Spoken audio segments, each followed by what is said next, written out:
Hello and welcome back. In this video, we're going to be looking at teams and team culture. So, first question is what is culture? And culture, quite simply, is the set of values that a group of people typically all gravitate to. They all enforce them. They like to be able to share their ideas and their beliefs and their practices and their expectations. A culture is how people work together towards a goal, so that culture will dictate that. But it is around the values and beliefs and attitudes and behaviors, how people treat each other. Individual teams can have individual cultures, even within the same organization, but they are influenced by the overall organizational culture, but there might be some small deviations in how that team works based on the individuals that are there. We've all heard of the storming, forming, norming type of development within a team. And that's where people kind of feel each other out to get an understanding of how they're going to work and where their role is within that team. You typically describe cultures using characteristics of how they communicate and how they evaluate each other. You know, the levels of persuasion, the leadership within that team, the culture, the level of trust, how they manage disagreements, how they schedule things. So we need to understand how teams work. It's very important in how we manage the delivery of products and services, and quite frankly, the overall relationship between the consumer and the provider. Okay, so as we go through then, we need to talk about cultural fit. Well, cultural fit is the ability of an employee to work comfortably in an environment that corresponds with their own beliefs, values, and needs. Think about it. Do you want to work in an environment that is totally foreign to how you work and your understanding of the world, honestly? Do you want to work where you're conflicting with those points of view? Very, very difficult to do that. And, though some people do, because it's a necessity, right? So a cultural fit then is when the beliefs, values, and needs match the work environment. And you can handle that level of diversity that's necessary. So what does good look like in a good cultural fit? Well, people collaborate. Not cooperate, but collaborate. They freely share knowledge and information. They support each other. They feel safe in that environment, and they'll speak up and challenge the status quo or accept a challenge to their own belief system. There's a level of trust and an empowerment. So that would be a good cultural fit. Well, in my mind then, that it brings a question that says, what does bad look like, right? So what does bad look like? Well, lots of rules, right? Lots of processes so that there's no deviation from the norm. There's no empowerment. There's no autonomy. And quite frankly, the results of a bad cultural fit or a bad team culture is really around the poor quality of the products and services that are produced. All right. So then how do you develop and nurture a good team culture? What would you do? Well, we would want to create a strong team culture by making sure that we have a shared vision. And before you get involved with anything, you really need to sit down and say, what is our objective? What are we trying to achieve?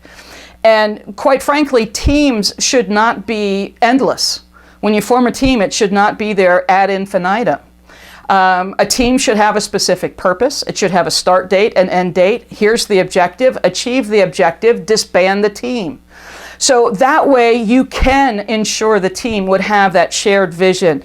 You would be working collaboratively together. To have that good team culture, you would want to ensure that you're creating leaders and not managers. Leaders are there and they operate under the parameter of better to ask forgiveness later than to miss the opportunity. And a manager, on the other hand, is really there to make sure all the T's are crossed, the I's are dotted, we fulfill our role. You need both types of people to be successful, honestly. But only having managers will never advance. Where's the innovation if we're always crossing T's and dotting I's? We need to encourage informal teams to have that culture of teams within our organization. Cross-train, again, open up the avenues, broaden the minds, have some level of social interaction so that people get to know each other personally, be able to provide feedback, and honestly develop that culture of learning and curiosity and critical thinking. All of those types of skills are incredibly important to developing that team culture. So then that takes us into, how do we deal with an improvement culture? And so, you want to have good, solid team interactions. You want to have that good, solid interpersonal reaction. But we also want to have improvement to the forefront.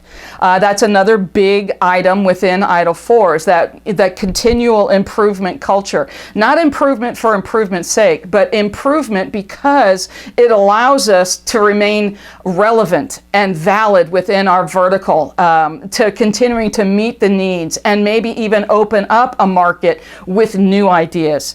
So that continual improvement culture, it improves the customer experience. It will embed the good practices as you deploy them and use them, reduces costs, improves efficiency, all kinds of the good buzzwords that we use today. The elements that would need to be in place to have that continual improvement culture: a level of transparency. Nothing's hidden. That we're completely open and honest with why we're choosing what path and why we didn't go down another path. Management by example. So the management does what the management dictates. So it's not just for everybody else. And that, a continual improvement culture builds trust. Think about it. If you have that level of transparency and you see the leadership and the management within the organization following their own mandates, you start to trust what is being done in that organization. To change a culture, obviously, is very difficult. So if you're thinking about your own organization and saying, wow, this would be great, look at the organizational change management practice. And then also in the Direct Plan and Improve course, the DPI volume, there's more information there. And so one last point, to support a cultural improvement culture, a continual improvement culture. Hire the right people.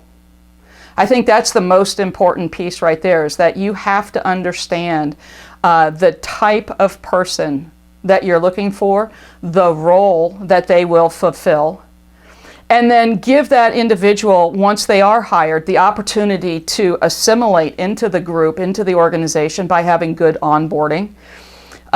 You want to manage meeting times, so make the meetings short and to the point. Time box things, make sure that you're listening, focus on the topics.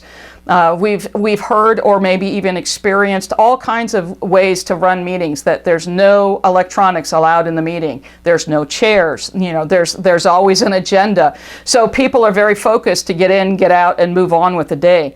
The other one that would really help is to have a common lexicon, to have a common language, that people are using the same terms for the same things, that you're not constantly having to translate. And that kind of brings people together, and everybody then understands what people are talking about. So those are the elements that within the CDS volume around teams, and we're going to visit teams multiple times as we go through the course, but that concept of cultural fit and having that continual improvement culture. The last topic that we're going to look at then is looking at communication and customer and employee experience. So I'll see you then.